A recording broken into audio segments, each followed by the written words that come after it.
दोस्तों आज की वीडियो में हम जानेंगे जितिया व्रत से संबंधित कुछ महत्वपूर्ण बातों को, जैसे कि अगर पीरियड हुआ है तो ऐसे में हम पूजा पाठ कैसे करें, व्रत कैसे करें, क्या ऐसे में हम चीलो सियारन को या फिर जो जीवतवाहन भगवान को हम सुबह में खाना देते हैं तो उसे हम दें या फिर नहीं दें, दातुन हमें कब करना है, दातुन करें या फिर ना करें, अगर बीच में प्यास लग जाए तो ऐसे में हमें क्या करना चाहिए, अगर किसी की सास नहीं है और उनका जितिया है तो उस जितिया का हम क्या करें, क्या उसे तोड़ के अपने लिए बनवा सकते हैं या फिर उसका क्या करें, अपना ही पुराना जितिया है उसका क्या करें, और सोने का जितिया है तो क्या फिर धागा वाला खरीदना ज़रूरी है। इसी तरह के कुछ महत्वपूर्ण बातों को जानेंगे इस वीडियो में। तो चलिए दोस्तों वीडियो को शुरू करते हैं और जान लेते हैं जितिया व्रत से संबंधित कुछ महत्वपूर्ण बातों को। तो दोस्तों सबसे पहले अगर हम बात करें जितिया का, तो जितिया व्रत जो है 3 दिनों का होता है। पहला दिन होता है नहाय खाए का, दूसरा दिन होता है व्रत का और तीसरा दिन होता है पारण का।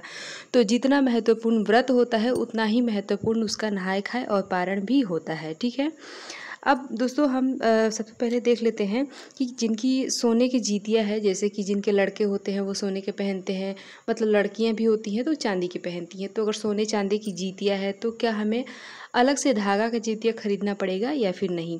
तो जी देखिए, अगर सोने का भी है तो भी आप धागे का खरीद सकते हैं, क्योंकि उसमें हम गांठ वगैरह लगाते हैं जो कि बहुत ही शुभ होता है। इससे बच्चे की आयु बढ़ती है, तो इसलिए हमें धागे की भी जितिया खरीद के उसमें गांठ लगा के और फिर हमें उस दिन ज़रूर धारण करना चाहिए। तो सोने का है तो भी आप खरीदें। अगला है कि सास का जितिया है तो क्या करें, जैसे कि सासू माँ नहीं है और उनका जितिया है तो क्या करें, क्या उसका हम तोड़वा के अपना लिए बनवा सकते हैं या कुछ और बनवा सकते हैं। तो देखिए, अगर सास नहीं है और उनका जितिया है तो आप उनको ना तोड़वाएं, अपने लिए भी नहीं, किसी के लिए भी नहीं। ठीक है, वो जैसे है वैसे ही रहने दीजिए, क्योंकि वो आपके पति के लिए है। ठीक है, क्योंकि सास अपने बेटे के लिए ही करती हैं, बच्चों के लिए ही करती हैं। तो ऐसे में उनका जितिया है, अगर वो नहीं है तो उनका जितिया ऐसे ही रहने दीजिए, उसे तोड़ने की, बेचने की बिल्कुल भी ज़रूरत नहीं है। ठीक है, तो अपनी सास का जितिया ऐसे ही संभाल के रखें। पुराना जितिया है अपना ही, तो उसका क्या करें। तो देखिए, धागा वाला जो पुराना जितिया है तो उसका हम क्या करते हैं कि जैसे किसी तीर्थ स्थान पे जाते हैं या नदी वगैरह में, तो हम वहाँ विसर्जित कर देते हैं या फिर अपने ही घर में ऐसे ही पड़े रहने देते हैं। सोने का जितिया है तो सिर्फ धागा बदलाया जाता है, धागा बदलवाया जाता है। सोने चांदी का जितिया में हर साल सोने चांदी का जितिया नहीं बनाया जाता है। बीच में अगर हमें प्यास लग जाए तो क्या करें। तो देखिए, इस व्रत में तो हमें पानी नहीं पीना चाहिए, लेकिन जैसे कि बहुत मेहनत वाला काम ना करें, मतलब बहुत ज़्यादा सीढ़ियाँ वगैरह चढ़ना, काम तो वैसे किया ही नहीं जाता है इसमें। तो आप इस बात का ध्यान रखें और सुबह में कि कुछ ऐसी चीज़ें पिए जिससे कि प्यास ना लगे दिन में। ठीक है, बाकी अगर व्रत के दिन लग गया है तो इसके लिए तो एक ही उपाय है कि आप उसको कैसे भी बर्दाश्त करें, या फिर आप गौ बन के, पशु बन के पानी पी लें। यही 2 तरीका है, बाकी इसमें तो नहीं पिया जाता है कुछ भी। खाना तो बहुत दूर की बात है, पानी भी नहीं पिया जाता है।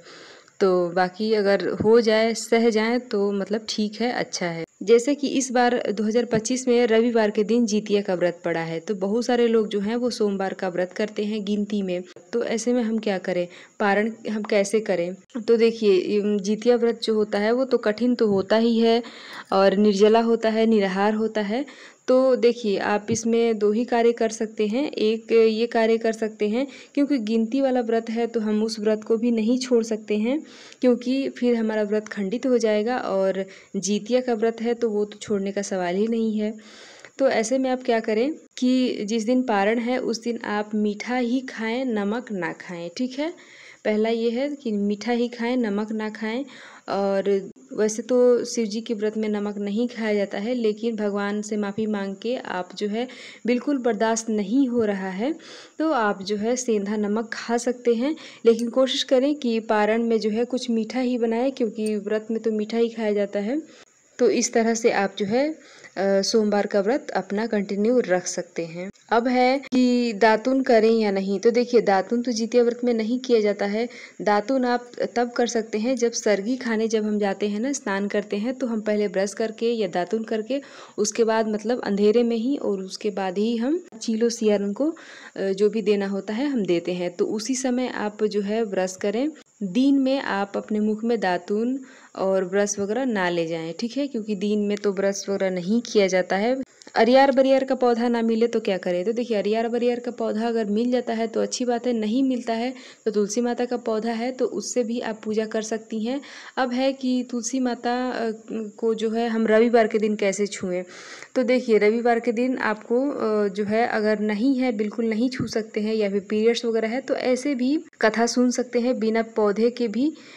ऐसा कोई ज़रूरी नहीं है कि अरियार बरियार का पौधा रहेगा तभी हम सुनेंगे, नहीं है, तुलसी माता का पौधा भी नहीं है या फिर हम छूने लायक नहीं है तो ऐसे में आप बिना पौधे के भी पूजा पाठ व्रत कर सकते हैं, ठीक है। पीरियड है तो ऐसे में हम किस तरह से व्रत करें? तो देखिए, पीरियड्स है तो आप जिस तरह से हमेशा व्रत करते हैं उसी तरह से व्रत करेंगे।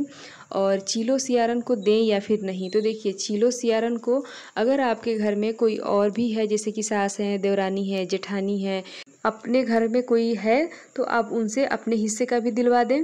और अगर जैसे नहीं है, बिल्कुल भी कोई नहीं है, तो चाहे तो आप अपने पति से भी दिलवा सकते हैं। यानी कि पहले आपको अपने पति को समझाना पड़ेगा कि हाँ, इस तरह से दिया जाता है, क्योंकि पति मतलब पति को नहीं मालूम होता है, जहाँ तक मुझे पता है कि उनको नहीं मालूम होता है कि किस तरह से सर्गी वगैरह दिया जाता है सुबह में चीलो सियारन को। तो इस तरह से आप पहले उनको बता के रखें। और अगर बिल्कुल भी कोई भी उपाय ही नहीं है तो आप स्नान करके और फिर जो है चीलो सियारन को दे सकते हैं, क्योंकि चीलो सियारन भी महिला हैं और सासू माँ भी तो महिला है ही। बाकी जीतवाहन भगवान से आप प्रणाम कर लें, उनको ना दें। और पीरियड में क्या हम पीला सिंदूर करें या नहीं? तो जी, पीरियड में है तो पीला सिंदूर कर सकते हैं। जैसे कि अभी समय है तो आप क्या करें कि पीला सिंदूर निकाल के किसी कागज़ में अलग से रख लें। सिंदूरा से सिंदूर ना करें, बाकी महावर अलता चौरा लगा सकते हैं, महावर लगा सकते हैं। और व्रत है तो पीला सिंदूर करना ज़रूरी है। तो ऐसे में अगर कोई और है आपके घर में, जैसे सास ननद, तो वो कर सकती हैं। लेकिन अगर आप अकेले ही हैं तो पहले ही निकाल के रख लें, क्योंकि बहुत अभी भी समय है जितिया व्रत में। तो आप पहले ही थोड़ा सा कागज़ में निकाल के रख लें और व्रत वाले दिन, या फिर अगर सास नहीं है तो व्रत पारण वाले दिन आप जो है इस तरह से पीला सिंदूर कर सकते हैं, सिंदूरा को ना छुएं। पारण के दिनों में हमें लहसुन प्याज खाएं या नहीं? तो देखिए, जितिया व्रत के पारण में बहुत सारे लोग जो है लहसुन प्याज खाते भी हैं और बहुत सारे लोग जो है नहीं खाते हैं। तो देखिए, अगर आपने मतलब व्रत के दिन पे बहुत सारे घरों में जो है पूर्वजों को, सास को मछली दिया जाता है, तो अगर मछली दिया जाता है तो ऐसे में लहसुन प्याज बचाने की कोई भी ज़रूरत नहीं है। आप पारण के दिन और व्रत में भी लहसुन प्याज दे सकते हैं। और अगर लहसुन प्याज जैसे कि मछली नहीं खाते हैं तो भी आप जो है पारण में लहसुन प्याज खा सकते हैं। अगर कुछ विशेष प्रकार का भोजन जैसे कि ठाकुर जी को या भगवान को हम भोग लगा के ही खाते हैं, इस तरह का कुछ नियम है तो आप ना डालें। पति की माँ नहीं है तो उनके लिए हम क्या कर सकते हैं? तो देखिए, पति देव की माँ नहीं है तो अपना जो जितिया में हम गांठ लगाते हैं तो उसी में अब एक गांठ जो है अपने पति के नाम का भी हम लगा लेंगे, ठीक है। मड़ुआ का आटा और नोनी का साग अगर ना मिले तो क्या करें? तो देखिए, अगर कोशिश कीजिए मिल जाए तो अच्छी बात है। अगर नोनी का साग नहीं मिल पाता है तो किसी भी तरह का साग मिल जाए तो वो भी खा सकते हैं। और अगर बिल्कुल भी कुछ भी ना मिले तो कोई दिक्कत नहीं है, आप बिना मड़ुआ का रोटी और बिना साग खाए भी इस व्रत को कर सकते हैं, ठीक है। अगर मिल जाता है तो खा लें, नहीं मिलता है तो ऐसा उसके लिए परेशान होने की ज़रूरत नहीं है।